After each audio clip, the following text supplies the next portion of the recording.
Hello, and welcome to another episode of the William Branham Historical Research Podcast.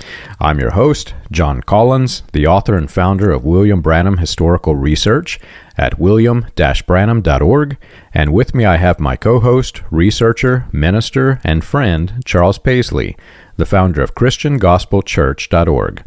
And together we're examining the history and the intersections in history between William Branham and other key figures that either influenced or were influenced by the post-World War II healing revivals. Charles, we're leading up to the point in time that I really feel, in all of my research, I've really felt that this is the saddest time. We're nearing the point of William Branham's death, and, as a former cult member, that was sadness in a different way while I was in the cult. But now that I'm out and I see what has happened and I see the events leading up to what happened, whereas I used to be really sad for William Branham and, the life story that came to the tragic end, but now I'm really sad for the people because I see in the events leading up to his death, I see what is happening in the world around it, and I see all of the background elements of history, a very dark history that's leading up to it. And, I just have to say it's one of the most troubling times for the people who are in the message. But beyond that, the scope of the same type of sadness can be applied to the entire nation as a whole. This was a very, very dark chapter in United States history. And, it bruised America very deeply. But in the religious world, it wasn't just William Branham that was buying into this thing that we're about to discuss today. This was widespread. So you can't really say all of this is the message, but we're focusing on the point of time leading up to William Branham's death, and we're concentrating on how the world around William Branham is turning into this nightmare in American history, and we're seeing that nightmare being applied within the cult, hyper focused on his failing mental health. We see the dark chapter in America, plus you have all of these people who are under the control and submission of a person who is literally losing his mind. So we do have an interesting episode today for our listeners, John, and I think it is important for them and for anyone who's interested just to understand what was going on at the time there in 1965, what the message was like, what was going on around them, because we've chronologically been following the life of times of William Branham from his birth right up into his death, and our last couple episodes have brought us really into the final years of his life right up into 1965, right up to the culmination of everything. And before we examine his actual death and the aftermath of that event, we do want to take some time and examine what the message was like right in the months before he died. Because his death was not supposed to happen. It came out of nowhere. None of his followers expected that. And William Branham really, in one sense, died right at a moment when he was taking his cult through a major transition. A critical mass of his followers had really only recently transitioned into the state where they were totally dependent on him. William Branham had convinced all of his followers that he was either God himself or the voice of God. And his followers believed that their only hope of salvation and escaping this imminent doomsday was some secret that only William Branham could reveal to them. And the message movement as a whole had really transitioned into that very radical state just in the last 3 years of his life. And he was still in the process of defining what that phase of his ministry and that new phase of the cult was going to look like. And then he suddenly died right in the middle of him making that transition for the entire group. And I think to understand how his death impacted his followers, it's important that we spend some time talking about what the message movement and the culture around them was like in the months that just before his death. Right. And I think it's also important to understand what's happening in the world around them, because it's not just William Branham that is influencing the people. The white supremacy in the South is heavily influencing the nation. And beyond that, you have a strong influence in the world around them. In March 7th, 1965, it's called Bloody Sunday, there were about 200 Alabama state troopers that attacked over 500 civil rights demonstrators in Alabama. And, that's the type of hatred that is rising up in the South. You have all of the white supremacists who are saying that the nation is being overrun by communists, and the communists are allowing the people with black skin to rise in America. The theology of these white supremacists, it's a very pseudo-Christian religious movement. And the theology of these white supremacists was such that Rome was invading using communism as its means to infiltrate the United States government, and they would allow the black people to rise and they would take over the country, basically, was the premise of this theology. And whether by coincidence or as a planned strategy, we see William Branham's theological points in his sermons 100% matching those of the white supremacists. And, they saw war coming, right? Well, also 1965, March 8th, you had the first ground troops going into Vietnam to fight communism in Vietnam. 3,500 ground troops landed. And in the background of all of this, you had the Second Ecumenical Council for the Vatican. And, the Catholic Church had announced that they would, it's ironic, they announced that they would bring a renewal to the Catholic Church that they dubbed a, quote, new Pentecost.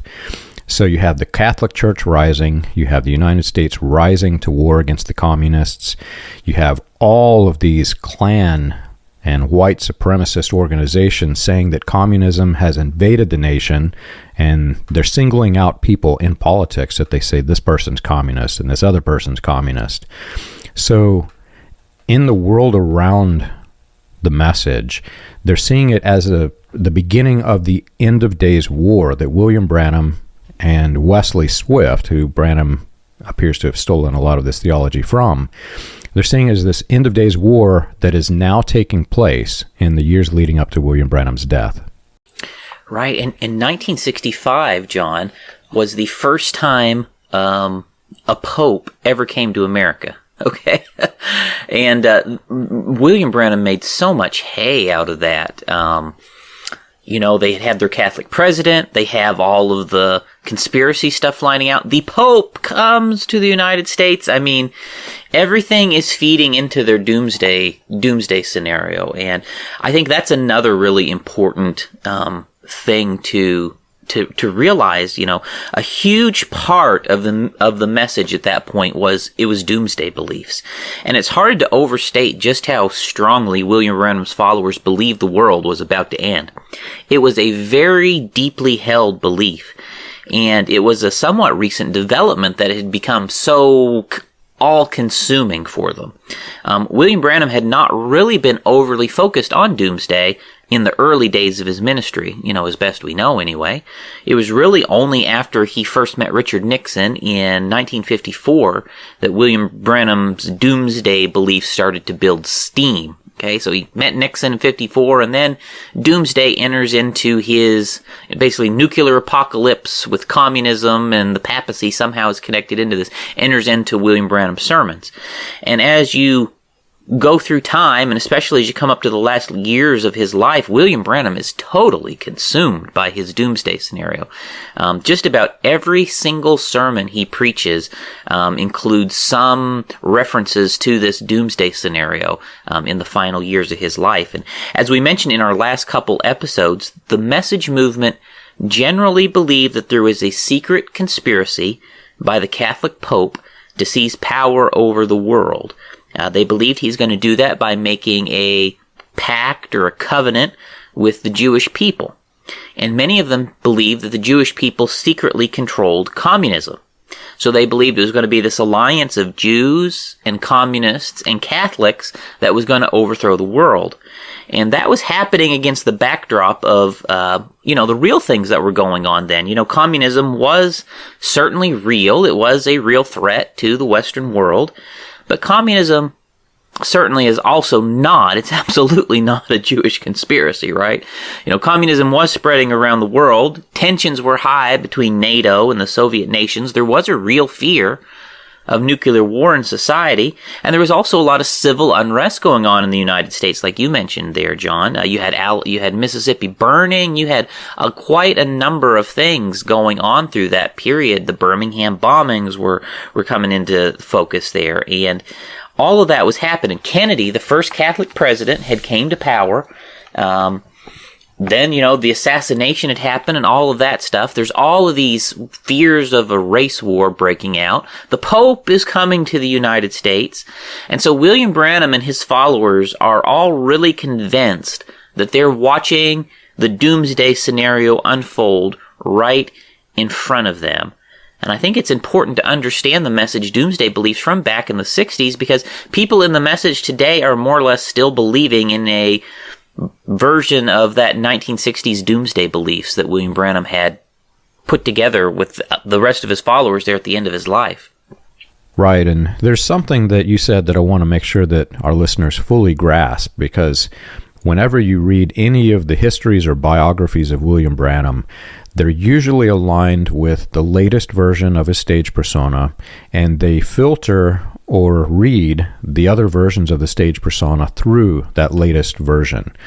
And they, in effect, they turn his statements in the earlier years of his ministry into something completely different than what they actually were. But in the early years of his ministry, we've examined this previously. Whenever he was aligned with the mission of Gerald Burton Winrod, and they were preaching heavily against Mussolini, William Branham claimed that he prophesied and said that if Mussolini ever goes towards Ethiopia, there'll never be peace till Jesus comes.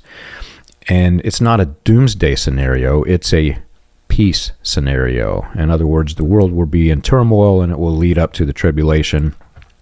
It isn't this end of days scenario where communism is going to come and just totally obliterate the United States. It's that there's no peace. And he was saying that, in the up to the 50s, whenever he's closely aligned with Winrod. There comes a point in time, and I'm still early into this research, but Winrod's theology and his political affiliations seems to deviate from the full gospel businessmen, and he's supporting different political parties than the full gospel businessmen. There comes a point in time in which this shifts, and especially when William Branham starts working with Nixon, and we talked about the Nixon Communist Commission, where he's telling William Branham to spread the fear of communism and the full gospel businessmen. Well, after this, and in the later versions of his stage persona, William Branham says that he declared in 1933 that there would be a total obliteration of the United States due to the rise of communism, and where in the early versions of his stage persona, he said there would be one ism, and he doesn't know which one it is. In the later versions of his stage persona, he says it was definitely communism, and that changes again into Romanism. So there's this weird shift. And ironically, in the early years of his ministry, you've got Winrod, who's heavily speaking against the Jews and spreading anti-Semitism.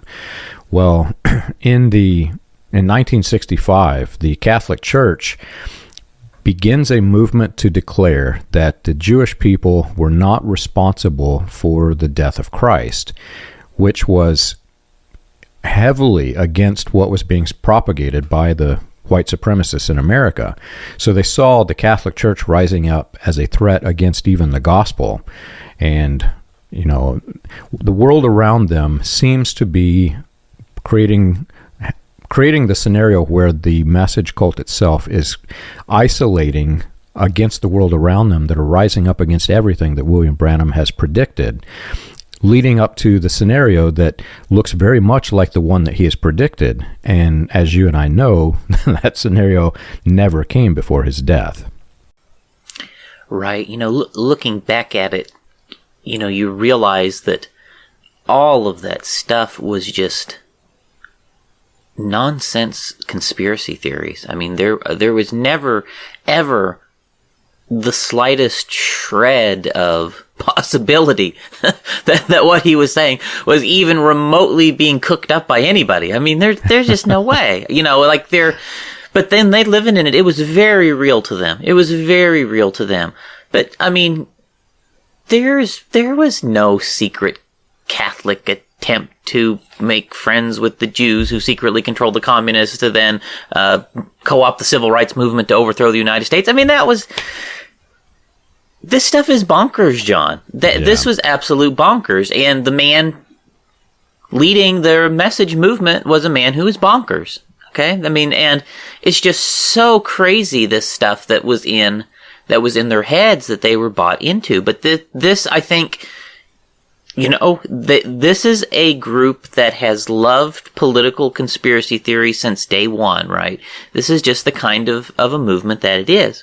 Yeah, and the irony, Charles, is that I grew up with the same conspiracy theory. We believed the 1965 version of the stage persona and all of the conspiracy theories that came with that.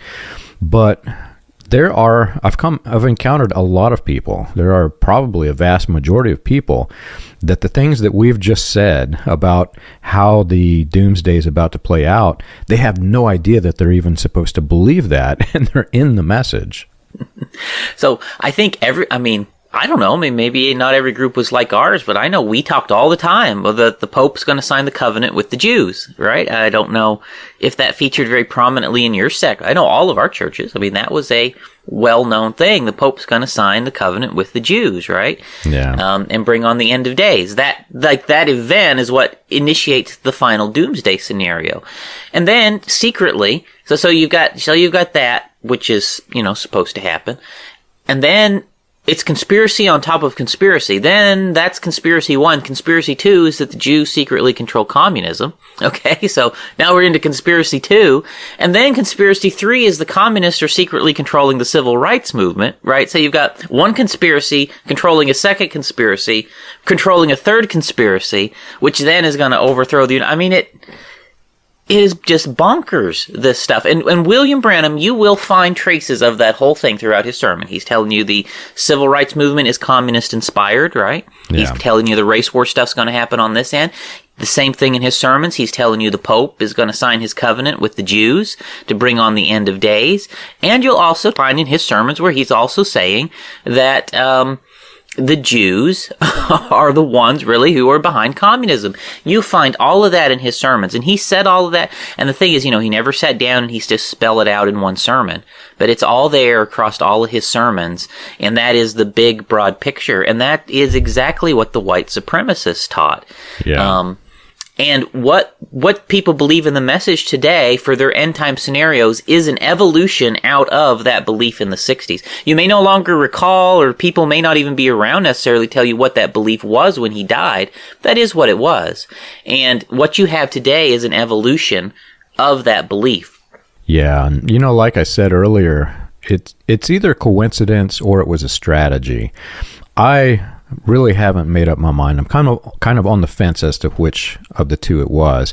We do know that high-ranking white supremacy officials were in his meetings, and we have books like the one that you've mentioned a few times where people were going to a Klan rally and then they would go to a Branham revival, and oh my gosh, I see the same people that are touring the revival at William Branham's healing revivals, and it's the same people that were in the Klan rally. So we know that there was this mixture of white supremacists among revival participants who weren't aware that there were white supremacists. And I say that, with a bit of skepticism. I think they have to know that some of this exists, but there has to be people that were unaware that there are white supremacists in the group with them. And then you've got William Branham, who, it was a very watered down version. It wasn't as blatantly racist as I've heard the sermons of Wesley Swift. They're horrific. It wasn't like that, but it was a very watered down version. And I think the way I'll say it is like this. If it were to be a strategy, it was a brilliant strategy, because you've got the white supremacists who are saying things so heated that a non-white supremacist person would never listen to it. But then you've got William Branham, who's got this watered down version, who's saying the same exact things, but they're listening to it because it's not so racially charged, and they're being swayed to that mindset. Once they're swayed to that mindset, now they can be, they're open field for recruitment into white supremacy groups. So if this were to be a strategy, I'll say it like this: it was one of the most brilliant strategies ever employed in white supremacy religion. My opinion more is that these guys are just bonkers. That's where I really think that these are. Now, I don't think, not all of them, but the key players here, I think, are people who are, mentally, have some mental problems. I really think that is what's at play here. And then some people love conspiracy theories. Yeah. Another really interesting thing about the message, is that by 1965, William Branham had fully convinced his followers that the rapture scenario was in progress, right? So he's convinced them the Doomsday is happening in front of your eyes, and now the rapture scenario is also in progress. And beginning in 1963, William Branham had largely convinced his following that the second coming of Jesus Christ had occurred. And that second coming was something to do with the cloud and something to do with the spiritual return that happened there in 63. And it's not like most Christians would believe in the second coming, but it was the latter rains manifested sons of God version of the second coming that William Branham was convincing his followers had happened. And essentially they believed Jesus Christ had already returned in some spiritual way to the church, and that they had entered into a special phase of getting ready for the rapture. And because they had heard William Branham's midnight cry, they'd heard his shout, that made them the wise virgins, and they were the elite Christians who had then been selected to hear the special end-time mysteries. And they were all waiting, all of them were waiting for some vague, ill-defined thing to happen that was going to take them over the final hurdle for them all to have the rapture. William Branham talked a bit about getting the rapturing faith, and then somehow that rapturing faith was going to come from what he called the third pull, or the third phase of his ministry. But he was never really clear about just exactly what the rapturing faith was, or just exactly how the people would get it. The only thing he was consistent about is that he was the one that was going to show them the way to this rapturing faith. And so, since he died before he could tell everyone how to get the rapturing faith, or to give it to them, that just left this really huge mystery when he died unexpectedly, because everyone is expecting the Doomsday to happen any day, and William Branham is their ticket to heaven with this rapturing faith he's going to bring them. And so it's just, he dies leaving him that sort of suspense. And I don't know, John, did you all focus much on this rapturing faith in the tabernacle or in the other groups you were in? Did you ever hear much about that? Absolutely, man. Not just in the Branham Tabernacle. I attended several different churches, and you would hear that as a theme: rapturing faith, rapturing faith. And, you look around, you look back on this, and you look at the people around you, and I don't believe that every person who was sitting in the pews listened and thought of it in the same way. But as a child growing up in this, you really wanted to get there. You wanted to be able to have faith where you could move your own mountains, right? And so you would go around. I remember doing this, man. I'd go around and try to faith things to happen, like move an object or whatever. And it's so weird, man. It's like a Stephen King book, but that was my mindset as a child. And as a result of this, you must have rapturing faith. You must have a level of faith that is sufficient to save yourself instead of the gospel where you're looking to Jesus to save you, you have to have enough faith where you can make it on your own, which matches every single destructive cult theology that I've studied so far. Yeah, the message is obsessed. And this obsession goes back to honestly, just the last few months of William Branham's life. They are obsessed with whatever this mysterious rapturing faith is. Like, that is I almost want to say that's the whole program, is to whatever this rapturing faith is, to obtain it. Like, that you might say is the carrot that everyone is chasing. And it's really interesting how all the different groups ended up with their unique spin on how to get the rapturing faith. In the churches I come from, we believed that this thing we needed for the rapture was hidden in the seven thunders.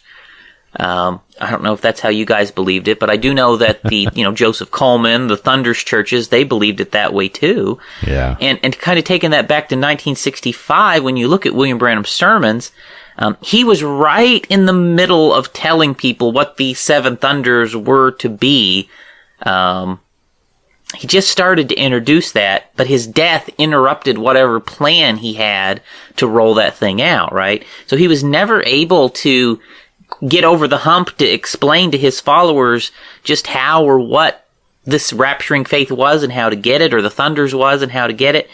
And he just left everyone in that kind of a state when he died. And that's part of what led to people starting to canonize his teachings after he died, and put them under the microscope, because his followers were all convinced that whatever this was in his teaching somewhere, and if they would study his teachings enough and look at it enough, they could find this mysterious thing hidden in there, which was absolutely critical to them escaping the doomsday that was just about to happen.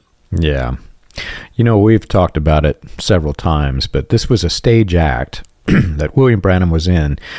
And this weird question is raised. Once he starts losing his mind in the later years, did he believe the stage act? Some people say yes. Or was it still a stage act and he was just crazy? I don't know. I still haven't formed an opinion on that either. But I do know that as a stage act, a magician, for example, if a magician has this great trick and everybody comes to see the trick and they get so proud of the trick that they tell everybody how they do it, well, it's no longer a magic trick, right? Everybody just kind of, oh, yeah, I know how that works. And they don't keep coming. Well, William Branham does the same thing. He says that he had this great revelation. These angels met him and they gave him this divine mystery. And you'll hear, many, many churches in the cult will say he opened the seven seals and he knows the seven sealed mystery. And what's weird is he does what the magicians do. He doesn't really tell you what this mystery is, but he says that he said it on tape. And so everybody goes back and they try to figure out. So they're like poring over these series of sermons trying to, well, where is it? What did he say? I can't find anything in there. And what it ends up with is all of these groups splinter because one man says, oh, I found it. It's this. And he'll create this movement, and that splinters off from the message. And it turns into this generator of cults, because every single group that thinks that they found the quote-unquote mystery, number one, they don't know that all of this was plagiarized from other men and it was just commentaries on the Bible. But number two, they think he actually said something, and this was a sleight of hand technique. I said it. Can you find it? I think that is one of the biggest dividers in the message, is what the rapturing faith is, how to get it, what the seven thunders are, how to get them, when, that is a huge point of contention between all of the different groups. And it all goes back to William Branham was mid rollout of those things when he died. Yeah. Carrot on a stick, man. Yeah. And if you can kind of imagine the message, like it's this really riveting cliffhanger thriller drama, okay, and every chapter keeps you on the edge of your seat, but then you get to the last chapter, but before William Branham could write the last chapter, he suddenly died. And so 1965, the message is like an unfinished cliffhanger story. And that is where William Branham had his cult in the last couple months of his life. He had them right on the edge of their seats, expecting this big, huge, climatic reveal to happen at just any minute. And then he died, right? And I can remember all the different old timers, John, and a lot of them would testify how that every church service that they would go listen to William Branham, they were thinking, could this be it? Is the rapture going to happen before this service out? Is this the one where we're going to get the rapturing faith? Is this the service we're going to hear the thunders, And William Branham fed that hype, and he really sensationalized everything to the point that he really did have his people sitting there really hanging on his every word like it was a matter of life and death. And to them, they really believed it was. Yeah. And this is the part that, for me, it's just so sad, Charles, because I've seen the arguments, people post them in the comment feeds about how William Branham's Doomsday failed, and so then in the comment feeds they say, well, it's no different than Christianity. Jesus promised all of these things, and now 2,000 years later, these things haven't happened. But there's a significant difference, Charles. When Jesus is talking about how the world is going to transition, how you're going to be taken to heaven, he is talking symbolically, and there's a big difference between the symbolism that's used in the Bible and William Branham, who is pointing to specific current events and specific dates. And when one date fails, he moves the date to the next date, and that date fails and he moves it to the next date. William Branham, is pointing to a specific current timeline that has to be within even the next 5 years. And when that 5 years fails, he moves it to the next 5 years and the next 5 years. Well, by the time he reaches 1965, it's down to the minute, man. These people are so uptight about the world ending because now they're seeing all of these things happen around them with the Catholic Church and communism and wars and earthquakes. And I mean, during the same time in 1965, you had India went to war with Pakistan, and communist China starts building up their troops on the border to India. And so they're seeing communism just rise up, and they think the whole world is going to be engulfed in a battle between communism. So all of this is happening around, and it's so sad for me because for me it is like being a kid and your dad is saying, we're going to go on a trip. As soon as I get home from work, we're going to go on a trip and we're going to go on vacation. We'll go to the beach or whatever. Pack your bags. And everybody packs their bags and in the family, and they sit there on the couch waiting for him. And on the way home, he gets in a car wreck and dies. And as a kid, you're sitting there, well, number one, your parent's dead. Number two, you're packed for vacation, and he promised that we would go. You know you're not going to go there.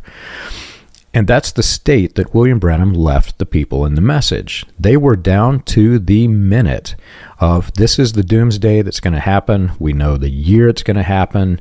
We know all of the key political events that are all happening. I mean, these are current events.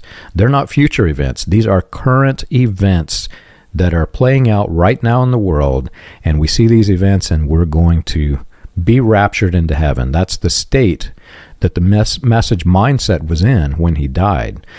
And as a result of this, when it failed, there are some very devious, evil minds, I know them specifically, who tried to transition this after he died by focusing each one of those onto something similar in a future event. So those key events that were playing out right there in the minds of the people as they're seeing this doomsday unfold, well, they kind of lost them over time. And then years later, the message cult started bringing them back, and they said, well, this is very similar because Russia's doing this, or this is very similar because China's doing this, or whatever it is. And they try to refocus it. And in doing so, number one, they make them different prophecies for different age, for different timeline. Number two, William Branham's dead, so he can't even be involved in any of this. So you spin off he's going to rise from the dead to take it back, and you end up with this weird mess that is not even a resemblance of Christianity. It is just a bunch of some insane men, but some very evil men who have found a way to make a lot of money off of this. it's odd, and the message in some ways is stuck in that stuff. Did you, when you were in the message, John? So I left in the 2020s. Did you know that Russia was not communist anymore? You're going to laugh at me when I say this, but I did not know that until it was probably only 5 years ago, because I was so manipulated in that mindset and brainwashed to believe Russia's communist.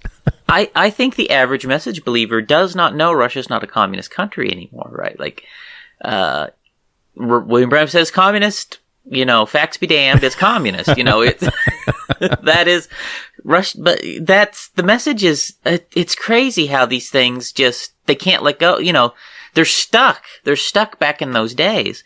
I recently heard a minister say in rebuttal to something that I can't remember who it was that was sharing this information, but when they learned that Russia wasn't communism and half of his churches go, oh my gosh, wait a minute, this can't be. He actually proclaimed that secretly they are secret communists. The country is not, but the mindset of the people, brothers and sisters, they are a communist mindset. They're secret communists. Oh boy, John. Like you mentioned, this is very different what William Branham did from Jesus. Jesus, when the apostles or whatever would come and ask him about this stuff, he was always very consistent with them. He's like, it's not for you to know the time, that the end is going to happen. And he's always, anytime he talked about this stuff, he always told them, do not become obsessed with the Doomsday, right? Don't be obsessed with it. What you need to do instead is go be preaching the gospel and loving each other and being decent people. And if he finds you doing that when the Doomsday comes, you're just going to be fine, right? I mean, but William Branham transformed all of this stuff, with convincing them that Jesus had already started to come back in 63, and now he's got the shout, and they need his shout in order to make it into this group. Unless they're in this group with his shout, his midnight cry, you're all going to stay behind and burn up, right? And so he's totally twisted the way that Jesus presented the end. Jesus said, you're not going to know when it happens, right? No man knows the day or the hour. Just be faithful, and whenever it happens, you're going to be fine, right? William Branham twists it into, it's coming, and your only way out is what I can teach you, right? It's something else. And, another thing that had really came into focus in the final years of his life is that William Branham started also to come out very plainly claiming to be that Elijah of Malachi 4 and claiming to be the seventh church age messenger in that last phase. He had been hinting at that and insinuating that since at least 1960 and through the 50s, but it's really only in the last couple years and really last few months of his life that he started to get really plain about it, right? In December 1964, about a year before he died, he preached a sermon, Who Do You Say This Is? Who do you say this is? And in that sermon, for the first time, William Branham publicly and unmistakably for the first time really claims to be the Elijah of Malachi 4. That's the first time he does it in that real public way. And I know for sure people had been promoting the idea that he was Elijah privately since 1952. And William Branham had been planting those seeds all along from his earliest sermons, but it was only the last couple years of his life that open claim towards the Elijah stuff really came front and center for him. And he honed in especially into Elijah's fight with Jezebel. And he basically labeled all of his enemies Jezebels, right? It's amazing how many Jezebels there was. And he was the Elijah sent by God to fight against the Jezebels. JFK was Ahab, and Jacqueline was Jezebel in one sermon. And then the next sermon, the Catholic Church is the Jezebel. And then the next sermon, the Protestant denominations are the Jezebel. And basically, he turned all of his enemies into Jezebels and Ahabs. And he basically used that to justify whatever terrible thing he wanted to say about the people he didn't like. I'm Elijah, they're Jezebel, they're dog meat, and I'm here to tell you that they're going to be dog meat. It's kind of like that. And some of them were men, Charles. Wouldn't that be Jezebel?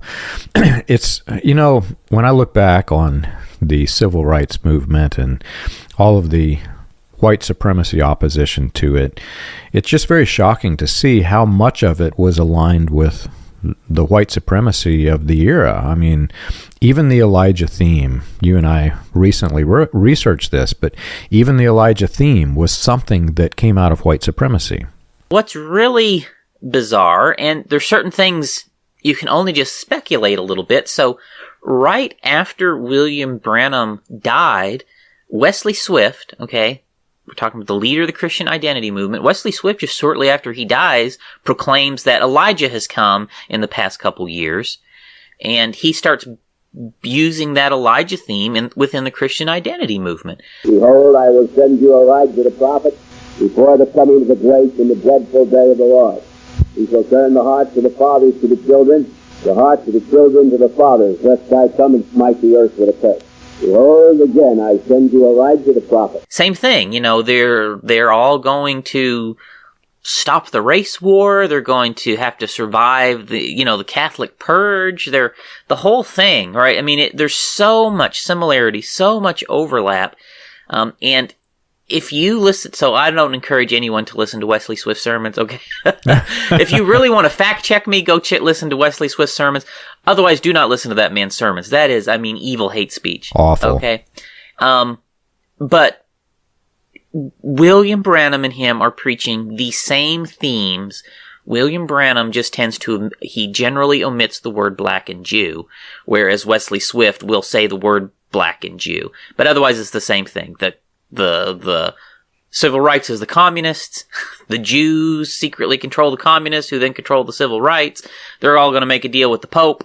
End of days is here. It's going to be a race war. Like, he is same theme, same everything in that way. And then in 1966, he combines that with the Elijah theme. And again, we know Wesley Swift was directly connected to Roy Davis. There's lots to think about how William Branham's death also affected the Christian identity movement when he died as well. Because to us, it's hidden. Like, we obviously in the message believe he had no connection to that at all, but he did, and his death did have an impact there, and you can see that in their sermons. It's clear that they were influencing and counter-influencing each other in some way. Yeah. And I don't think you can tie the Elijah directly to Wesley Swift or William Branham, to be honest. From what I can tell, it was a common theme among white supremacists. When Kennedy was rising into power, they were metaphorically labeling him as Ahab, and they were labeling Jacqueline Kennedy as Jezebel. And because of Jezebel's association to Elijah, all of the white supremacists were symbolizing the white supremacy, the rise of white supremacy, as the spirit of Elijah. And that appeared to be, at least from my limited research, because I wasn't alive back then, that appears to be the theme that was used and employed. It's ironic to me that after the death of Kennedy, that William Branham, who is connected directly to Roy E. Davis, Roy E. Davis is in the meetings, in these revivals with Branham. The Imperial Wizard is with William Branham in these meetings. It's ironic that the people attending William Branham's ministry gave him this title whenever this was back during this era. A lot of people don't know this, Charles. During this era, the spirit of Elijah was the white supremacy, and William Branham gets the title. Now, why? That's the question I have. Why did he get the title? Yeah, it's really something else. And what's really amazing, if you will take the time to study this out, there's a book called Religion and the Racist Right. I've held it up here before. That book ties all this together in a way that, more deeply than we're going to have opportunity to go into right here. But this Elijah claim all comes out of British or Israelism, the white supremacists, the Wesley Swift, the Christian identity theology, and William Branham all have their roots back to the same circle of British Israelite preachers in the United States from the 20s and the 2010s and so forth. So they're all out of a common root, right? And yes, they were racists, and yes, they were Nazis, and yes, they all believed in that Elijah prophecy, and yes, they did all apply that prophecy in the 60s. to what was going on in that current day to fight against, the Kennedy and the rising civil rights movement. It's something else. Something else. Another thing that became really sharp in the last few months of William Branham's life was just how viciously he attacked the other Christian denominations, too. There had been this kind of slow, simmering disagreement with the Pentecostals going back to the 50s. He'd obviously been sanctioned, and they more or less had closed their doors to him. But as you come into the 1960s, I think that's the point in time he seems to really give up any hope of ever trying to mend fences or anything. And especially that last bit of his life, all of that anger and hatred towards the Pentecostals came out, and he became very aggressive towards them in his sermons. William Branham started to preach that basically they're all going to go to hell. He preached that being a member in a denomination was either the mark of the beast itself or worshiping the image of the beast. So if you were in a denomination, you were definitely worshiping the image of the beast, and you're going to go to hell. And as you come up to 1965, he really ratcheted that rhetoric up to a really extreme level. And the World Council of Churches was his a target he hit a lot, which again, if you go listen to Wesley Swift's sermon, it's the same thing. Wesley Swift is saying the World Council of Churches is behind it's the same stuff, right? And as many of William Branham's followers in the message, many of them have developed a visceral hatred for denominations. It's almost a visible reaction you can see on some people's faces when you talk about denominations, and especially when it comes to Catholics. Message people can be almost militant, some of them, when it comes to Catholics. And introducing that really deep hatred and fear of any other Christian group outside of the message had a really big impact on William Branham's followers. It was one of the most important walls that William Branham erected to keep his people in. Because at that same time he's convincing them he's the only one who can show them the way to this rapturing faith, he's also convincing them that all the other Christian groups are their worst enemies and are the agents of Satan. And so, of course, that's not a new thing either. I just want to point out, believing all the denominations are the image of the beast or the mark of the beast, that is actually a belief that's held by Seventh-day Adventists and Jehovah's Witnesses. And I truly believe that is where William Branham copied it from. If you take time to compare Charles Taze Russell's teachings in Jehovah's Witness literature, you'll find William Branham was actually recycling their themes when he spoke about what the image of the beast was, and Protestant denominations being part of that. And so what William Branham did with that, though, is he created both a carrot and a stick for manipulating the minds of his followers to stay under his control, and then to cut them off from any outside influence. And what's kind of remarkable is he really was using Charles Taze Russell's Jehovah's Witness framework to do that. He did it in the same way, with the same verses and the same terminology.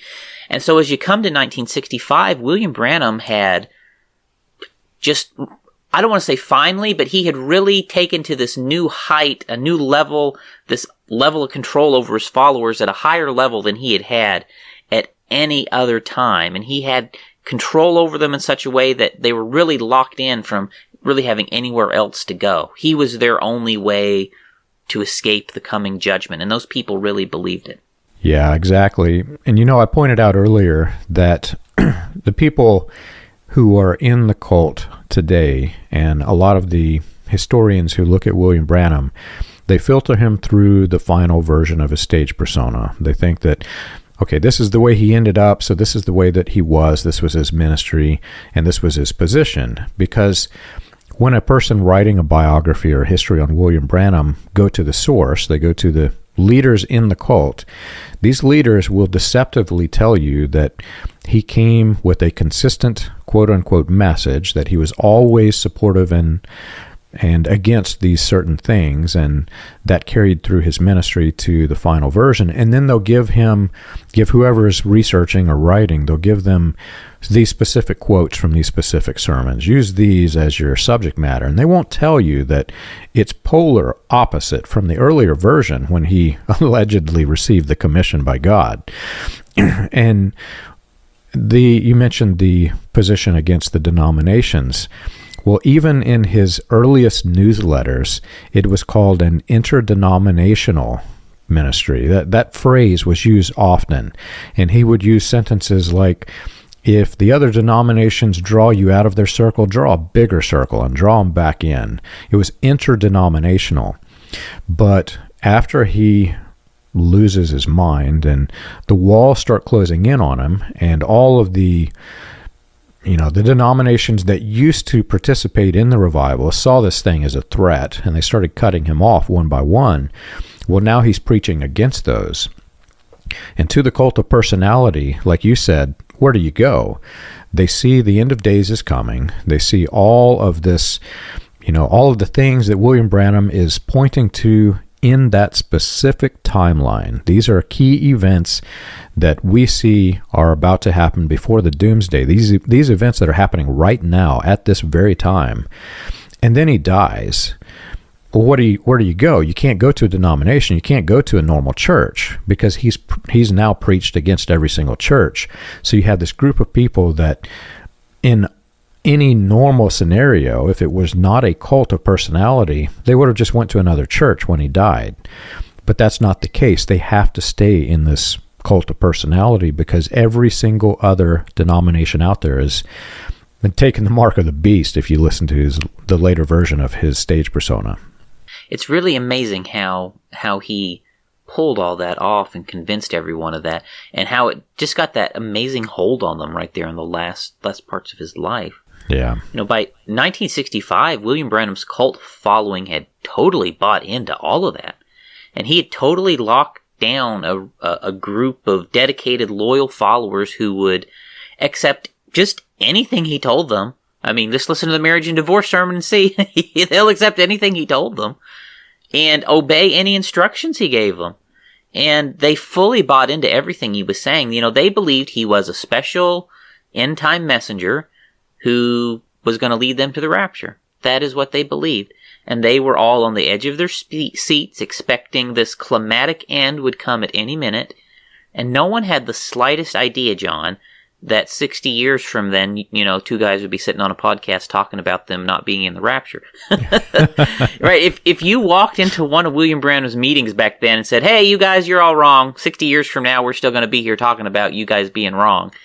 They would have tarred and feathered you and thrown you out of the church, right? Like, that was not, they would have been outraged, like viciously outraged. They would have gnashed on you with your teeth, to use biblical context.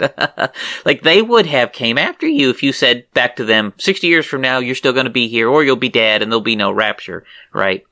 Because they're in that doomsday crazy world that they can't see reality, right? But here, right. 60 years later, we're still here. And they could have never fathom that. And the same thing is here today, right? If you tell these people that they all think it's coming, 6 months from now or less, and you tell them you're crazy, that's not going to happen. It's the exact same mentality. And so they have been wrong about this doomsday stuff for 60 years straight, right? And they're still wrong today, but they're basing it all on these doomsday beliefs that William Branham indoctrinated them with. And at a certain point you think you wake up and realize, wait a minute, okay, the 60-year track record is this is wrong. Isn't that the definition of insanity, doing the same thing over and over again, expecting a different result? But that's where they are. That's where they are. Yeah, I see it as the result of manipulation, because again, I can't hit this point hard enough. These were key current events that William Branham was predicting doomsday for. They were events that were taking place in the timeline of the people in 1965. All of these events were playing out. This is it. This is the big, like Fred Sanford, this is the big one. That's what he's doing right here with, with the message cult. And then what happens is, after he dies, these message leaders will manipulate the people by saying, this current event that we're having today in 2023, this is exactly what he predicted. But yet there's variances, because it's not the same event. It's a similar event, I'll give him that, but it's not the same event. And so there are details that don't fit. And so there you get this rift between all the different sects of the message, because this sect leader basically says this event is exactly what William Branham said, and the other one said no, because this detail doesn't fit. And neither one of them these men study this. They know this stuff.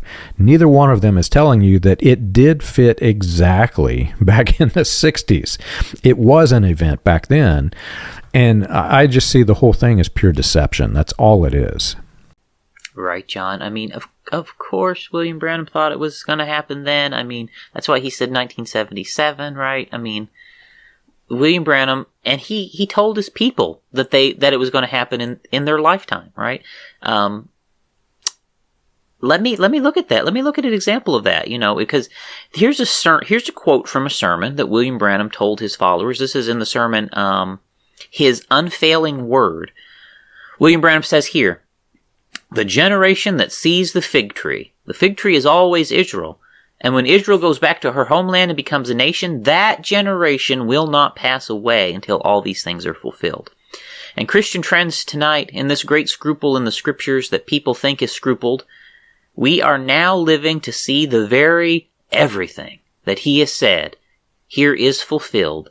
Just the next thing is for his coming. Israel is in her homeland. She is her own nation. She got her own money, own flag, a member of the UN. She is a nation. The first time for about 2,500 years since she has been a nation. And Jesus promised that the generation, and in the Bible, a generation is allotted to 40 years. So, you can see there, William Branham is plainly telling them the generation that's living right there listening to him is going to be the generation of people that lives to see the end. And he used that fig tree illustration. But John, he was wrong. He was just dead wrong. They all absolutely believed. And there's no way to read quotes like that from William Branham without saying, yeah, he is telling his people that are sitting there that their generation is going to live to see the end.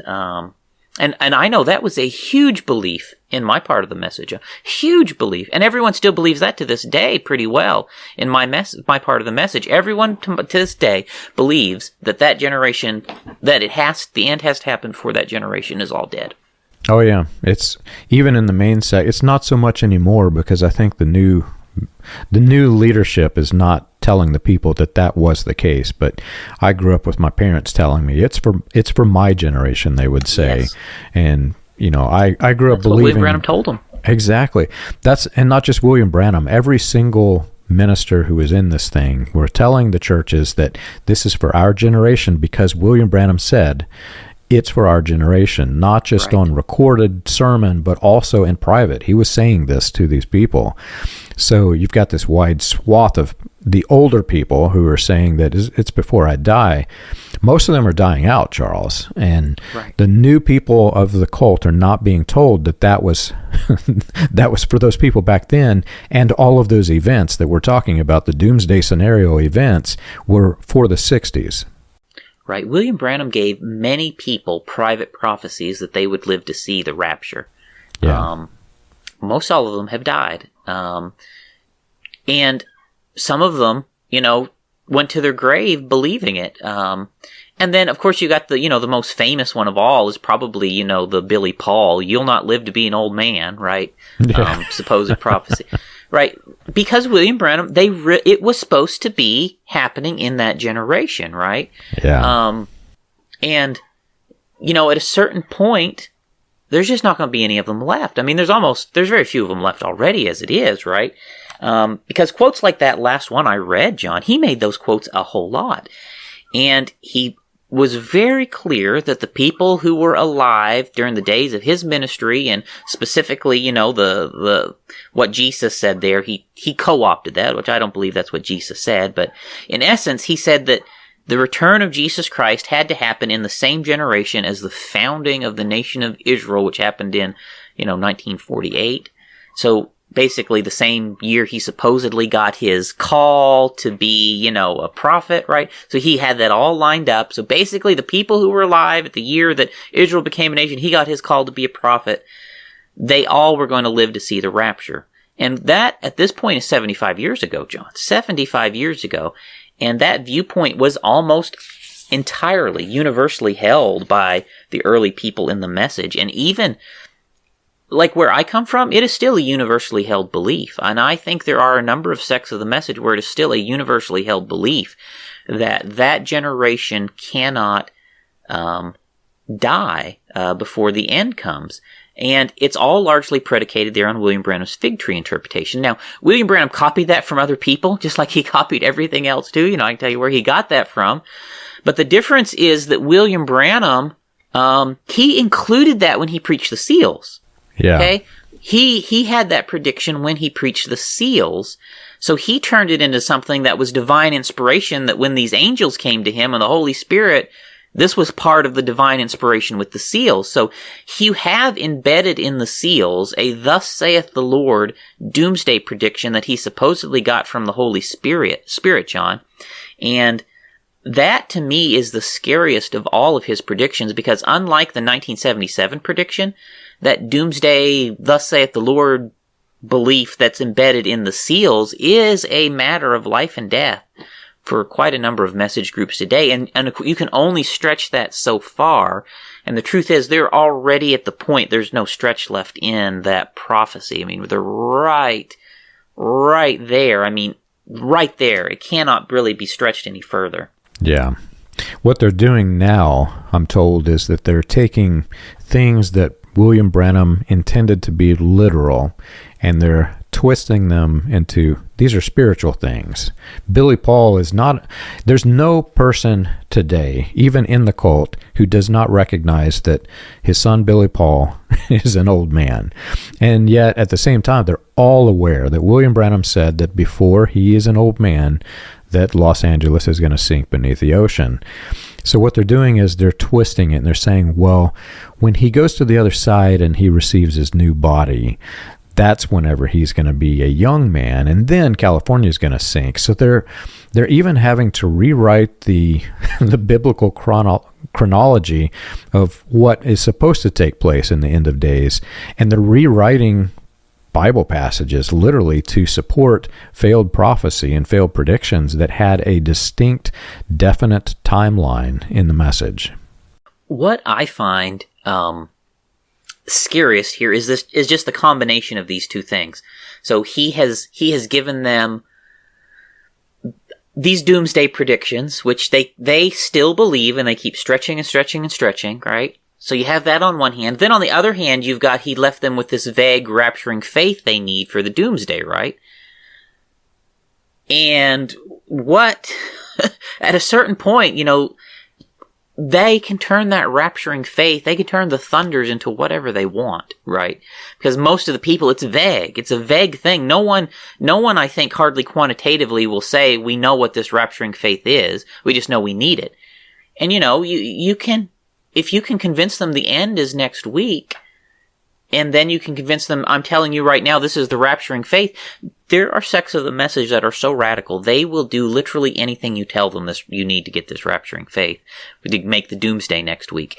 And William Branham set up this dreadful cocktail of scariness where a cult leader can literally do anything when he has convinced them that the doomsday is next week, and here's what you need, rapturing faith, in order to make it. Yeah. And, you know, I said that it's somewhat emotional. It's really sad for me. This specifically, this is probably the biggest, most difficult thing for me.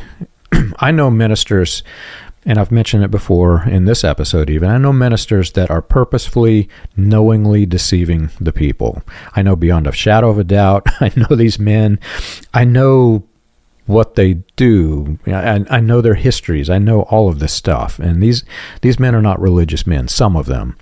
But on the flip side, there are some ministers in the cult who are truly deceived, who have no idea that they're in a cult. They have no idea that they've been brainwashed, and they themselves have been manipulated to manipulate other people. These men think they're doing good, and they think that they're bringing up children in the way in which they should be raised. But as a child, when you're being told that your salvation is dependent on how powerful your own faith is, all of the weight of salvation is on your own shoulders as a child. And you're thinking, well, I don't have enough faith. The Bible says faith to move mountains. I can't move a mountain. And all of these children are being raised like this. All of the men who are parroting the rapturing faith doctrines are also parroting Branham himself. You'll go listen to a sermon, and they're not saying the Bible says this, the Bible says that. They're saying, and William Branham told us that the Bible says this, and William Branham told us that the Bible says that. That's how they preach. These men are saying the things that Branham says. In every one of those where they're talking about the end of days scenario, Branham himself is not only in it, but Branham is the person who is supposed to bring them the rapturing faith, and he's dead. So as a child, you're thinking, well, number one, I don't have enough faith. Number two, the guy that I'm supposed to get it from is dead. Oh my gosh, I'm going to die. How do I get out of this? How do I get out of this situation? How did I get born into this situation? And as a child, you're mortified. You grow up just totally mortified that you're going to die at any minute because they're still preaching doomsday at any minute. So I'm going to die at any minute. I can't be saved. How can I be saved? I don't have enough faith to do this. That's the mentality of a child in this cult. Yeah, and what you mentioned there at the start of that, you're right. There are people in there, preachers, who genuinely believe the stuff in there, and they genuinely believe they're doing the right thing and trying to help people. That's what I was. I mean, I was a genuine believer in this thing when I was in there. And, you really believe when you're preaching this stuff, you really believe that this is the only way to escape the destruction of the world, and you really believe you're helping these people escape the imminent doomsday by getting them to the perfection or the rapturing faith or the stature of a perfect man that William Branham said we needed to get to, And when you're doing that, I mean, you really think you're doing the right thing, but really you've just been tricked, right? And it's so hard to wake up from that. And a lot of these people have done so much stuff in the name of this false idea that it's really hard for them to come to grips with that. I think that's part of it for some of them. And then others, they refuse to even look at the evidence, right? Like, they will not actually listen to any of these watch this evidence, because in their mind, that's unbelief that they're going to let into their head. And they're actually right. I mean, if they actually let these ideas into their head, they'll roll around in there and torment them, because they know, at that point, they know something's wrong. So they refuse to let those ideas in their head. And William Branham actually trained the people in the message that way. Greatest battle ever fought, sermons like that. You do not listen. You lock out, and you just do not even let these thoughts never allow yourself to come into contact with something that's going to allow you to question the message, right? Because that'll roll around in your head, and unbelief is a sin, and then you're going to have to fight unbelief. So everything was built by William Branham to trap these people into this mindset. And it don't even matter that they have a 60-year track record of being wrong, right? To them, it's still the truth, right? Like, the 60-year track record of being wrong means nothing to them, right? Like, and somehow they can reconcile that, and still go on, right? And somehow it can still be right to them, even though it's been wrong 60 years in a row. Yeah. I was talking recently to a person who wasn't in the direct message cult, but was in something that was produced because of the message. And he was asking about, how can they do this? How can they take a prophecy that's given, and when it clearly fails, they say that it didn't fail. It happened supernaturally or spiritually. How do they rewrite this? And that's what these people are doing. They have literally been brainwashed and manipulated to believe that if somebody lies to you and says that they have this supernatural experience and X, Y, and Z is going to happen, and then it doesn't happen, they're either trained to rewrite history to make it fit the prophecy, or point it to something else that it was never intended to be pointed to in the first place, or see, this happened in the supernatural, it didn't happen in the physical. So with that mindset, Charles, you can literally lie about anything. You can tell any lie that you want to, and you can make it fit that scenario. Something else. Moving the goalpost, I think, is what they call some of that. Let's move the goalpost. Predicted it didn't happen. Okay, well, you either misunderstood me or spiritual or this or that. We did the same thing when our doomsdays failed in our parts of the message too. So maybe one last area I'd like to just touch on before we wrap this episode up, John, is kind of what William Branham's relationship was with the rest of the Pentecostal world in 1965. Just what exactly was it like at that point? And by that point, he had lost most of his support from all the mainstream Pentecostals he'd even had his falling out with Foursquare and the UPC by then. And the only external support that William Branham had was from Joseph Matson-Bozé and the Independent Assemblies of God, and then more importantly from the Full Gospel Businessmen. Outside of that, he had largely been shut out of everywhere else by 1965, and his relationship with the Independent Assemblies and the Full Gospel Businessmen was also in decline. But I don't want to, make that small, because his relationship with the Full Gospel Businessmen could have propelled him into massive fame, just like it did with T.L. Osborne, just like it did with Kenneth Hagin. So that wasn't a nothing thing that he had. It was still a very powerful vehicle he could use to maintain national fame if he was able to harness it the right way. But he was in decline in those years, even with them. I don't think he ever fully recovered from the trouble in 1961 where the deity cult was exposed and then the homosexual accusations were made by the Ministerial Association. And that Ministerial Association who made the homosexual rumors, he never said who it was, but my personal guess, it was almost certainly the Independent Assemblies of God who made that. Because that was the only two ministerial associations he was working with was the Independent Assemblies and Joseph Matson-Bozé's group, and then the Full Gospel Businessmen. I mean, those were the only ones he was working with them. So it had to be one of those two that made the homosexual accusations against him. And just based on the way it all fell, I would say the more likely one that made the homosexual allegations was the Independent Assemblies of God. Anyways, yeah. He never fully recovered from that, and then the exposure of the deity cult. He was repairing it, he was mending it, he was trying to fix it, but I don't think by 65 he had even quite been able to recover from that. And Oral Roberts, in a lot of ways, eclipsed him in those years, becoming the biggest name with the Full Gospel Businessmen. Oral Roberts was speaking. Oral Roberts was getting some of the more prominent speaking positions at that point, as you come after that with those groups. And William Branham, though he was still the biggest name preacher with the Independent Assemblies at that point, but everything was in decline, I feel. Both of those groups, he was still preaching their big conventions. They were still financing him. And he was even still scheduled to hold revivals with them going into 1966, right? Like you can find newspaper advertisements of his 1996 speaking engagements for the Full Gospel Businessmen. But then when he died, it is literally T.L. Osborne and Kenneth Hagin who stepped in and took over William Branham's slots in the Full Gospel Businessmen conventions when William Branham died. And so I think out there, T.L. Osborne and Kenneth Hagin were the biggest winners when William Branham died. They stepped in, and they are the men who really filled the position that he held in the charismatic movement at that point. Yeah, and this is where it gets somewhat weird, because when you read a biography about William Branham or some history about his ministry, like I said, they look at the last version of the stage persona and filter everything through it.